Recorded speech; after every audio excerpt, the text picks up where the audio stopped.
Academy's 9 years here at Roadstone and steady growth in the Academy itself. Are you pleased with the progress to date? Yeah, look, you'd have to be, I suppose, in terms of where we started out, Robert. When we did first start, I suppose, even in terms of the level that our teams were playing at and everything, it was far below where we are now today. So, yeah, facilities wise and I suppose actual quality wise in terms of where our kids are technically, yeah, you'd have to be pleased. I suppose it's a strange job that you're never too happy and you can always improve things, but yeah, in general I'd say yeah, we're quite happy with where we are now. Now we have 3 women's teams in the club now, which we didn't have back then. Are there plans in place to continue the growth in the Academy on the playing side?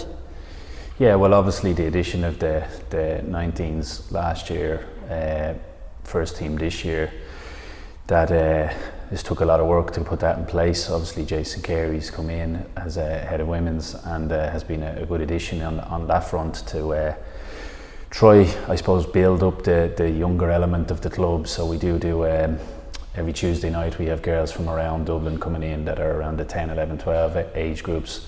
So it's a one-off from other clubs, a lot of the partners and affiliates. So they'd be the younger girls leading into the 17s, but I'm not sure what the actual FAI's plan is in terms of a 15s age group, but I'm sure it would be welcome on that front from ourselves, you know. Well, it seems natural that they probably will introduce an under-15s league in the girls section at some stage or other. Have we any plans to introduce any other younger teams ourselves? Not at the moment. I think it has been a lot of change in terms of starting off with just one, and the focus had been to try get the senior team and work our way back from that. Obviously it's a little bit different in terms of the boys that we would have had them right from the start at 8, 9, 10, 11, but look, it's ever grown, and as we grow the facility we'd like to grow our numbers in terms of women as well, you know. Indoor hall, we have floodlights starting in the next probably 3 to 4 weeks on the grass pitches, which again would be a big addition to us. As I said, we've steadily grown our facilities and improved them as we've been going. So look, at the moment we're fine, but yeah, it is difficult to schedule everyone to the standard that we want, to be fair, because each team from 8 all the way to our 19s train minimum of 3 nights a week plus a gym session. So it obviously is difficult. I think we're one of the lucky ones, to be fair, that we actually have our own facility, and look, we try and make use of every hour we can in the day. So that's been one of the biggest challenges. I think the addition of the transition year and the 5th and 6th year programs are really beneficial in terms of getting extra training hours into the boys, girls. So that's been one of the welcome additions, I think, because it's not within those peak hours of kind of the 5 to 9. So there's a lot of other activity, I suppose, throughout the day. So that's probably the unseen bit, is our TYs are in Monday to Friday, 5th years are in every Tuesday, Thursday, 6th years every Tuesday, Thursday. So it is a busy schedule. Like we don't waste an hour, let's say, Robert. And what's the thinking behind putting in floodlights on the grass pitches? Again, just I suppose more so based on a games programme. If we were to play a friendly game, let's say in Roadstone on a Wednesday night or a Tuesday night, possibly 4 or 5 teams are affected, so it's not possible. Whereas if we have scope to play on the grass midweek, obviously frees up more training hours for others, and yeah, we'd like more games for our kids. I think that's one of the biggest problems. The national leagues are great, but it's one game. Obviously squads are big in terms of, you know, you have to probably have a minimum of 16 to 18 kids in each age group, and the games are probably the biggest thing. We'd like to play more, and this gives us the scope to do that. And regarding other facilities at the venue, there's been talk about maybe putting up a small stand or something, or doing something by way of providing hot drinks or stuff like that for people that are attending matches. Is there anything in mind for that at this time? Yeah, again, like we've had to grow the facility with the backing of Roadstone as well, so everything we do is it's important that we have their approval as well. So we've been slow to do things here as well. We obviously have other members like the pitch and putt and the snooker and everything that we all have to row in together. It's worked quite well to this point, and like you said, improving the facility in terms of spectators, I guess that's probably the next part of it for us. My main focus had been, I suppose, the players, you know, on the pitch, how we can affect them. Now you do start to see that as the 19s games and things like that are coming up to Roadstone more, that we're going to have to provide additional facilities for spectators. The crowds are getting bigger, it seems, every week. I was here Saturday, Sunday.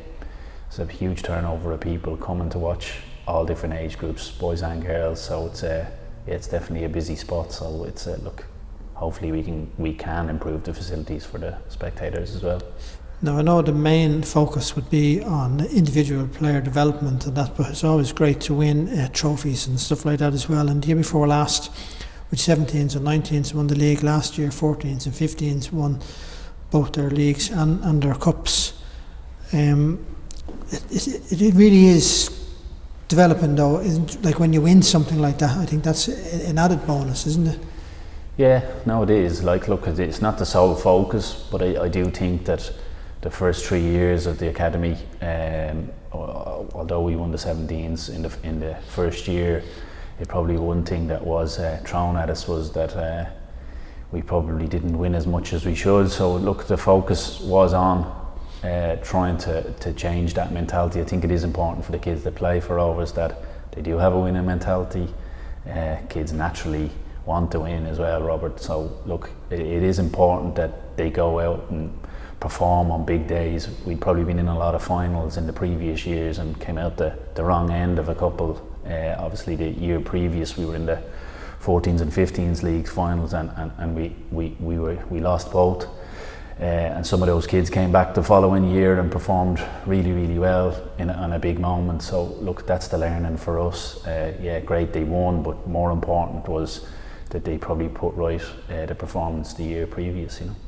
And just turn to the international scene, I think last year, looking at it right across the different age groups, that Shamrock Rovers had something like 164 players, or players made 164 appearances at international level at the different age groups. That's another boost to the club, isn't it?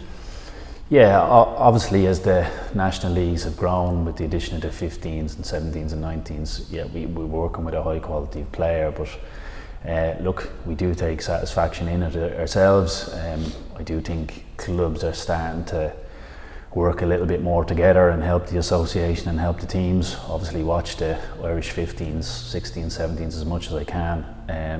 I definitely think there's improvements there in terms of the technical ability of the boys and the 17s girls, to be fair as well, but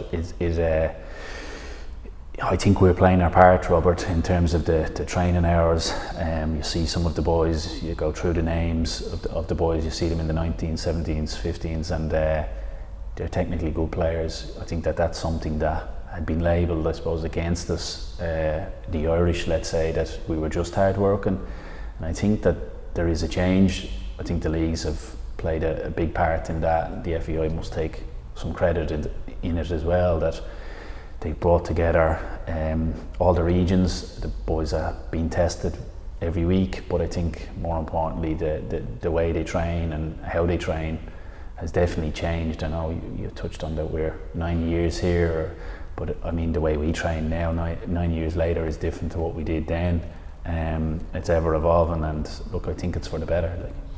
And this week we've had 7 players announced in the under-15 squad that are playing Wales in 2 friendlies. That's another good bit of news, isn't it?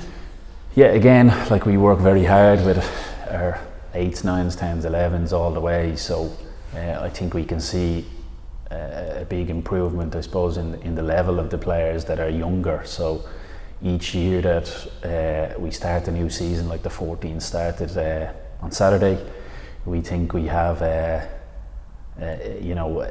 equal or better, I suppose, behind what's above, because there's a lot of work going into those age groups. So the 2009 started this year.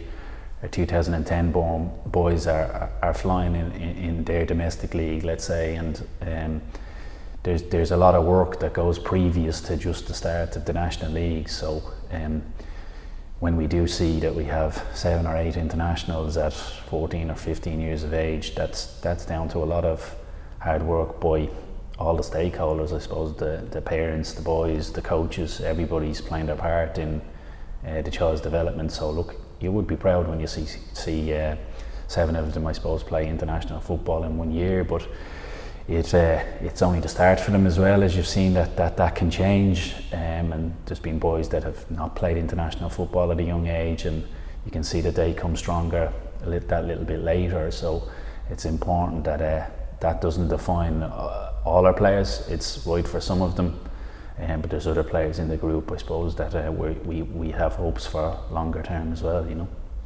And just on the league itself this year, there's more of an emphasis from the FAI and the messages coming across more, and indeed they've rebranded it as the Academy programme. What's your views on the non-competitive element that has been brought into the Under-14 league? Look, I think it's good in one sense, but again, I think kids are competitive. I mean, I was here on Saturday, we played Bray. Those kids in particular probably have played friendlies for the last, I'd say, 10, 12 months, because they would have left the DDSL league at that point. So they've had to play a lot of friendlies, and you could tell the difference on Saturday. I think it really focused them that it was the start of their league, and I think that's the important thing. I do see the benefits in terms of taking it away from the coaches about winning is everything. But I mean, that's up and down the country, but I think players are naturally competitive no matter what age they are. I think you're better placed than anyone. You see an under 8, 9, 10, 11 celebrate a goal like you do a senior player, and that's just the reality of football. But I do think that it's a good thing that the focus is taken off just the winning, but I think that it's still an important part of their development to learn to win as well, you know. So you did touch on our DDSL teams there, and they have continued to play during the winter period, and last weekend the boys began their season in the National League, and this weekend the ladies will begin their season. What are your hopes for this year ahead? Yeah, again, just build on last year. I mean, we've been pretty successful over the last couple of years, but we're always there or thereabouts in terms of national titles. Again, that's not just that the National League element. Last year we won 2 All-Irelands, the under 13 and 14. Again, you touch on our DDSL teams, they're into the last 16 of theirs, under 12 and 13. So look, it is important that like we said, the boys develop that winning mentality, and that's something probably we're only getting to in terms of the girls. Again, it's newer formed, let's say, so we'd like to think that we're going to be competitive across all the age groups and be there at the latter stages, because it is important for us that when the big moments come, that we see which boys can perform and which ones learn from it. If they don't perform, that they can come back the following year. So again, it touched on 14s, probably last year lost their final, and they win a double a year later, with boys performing who maybe possibly didn't perform the year before them at loan. But that is the important aspect of their development, you know.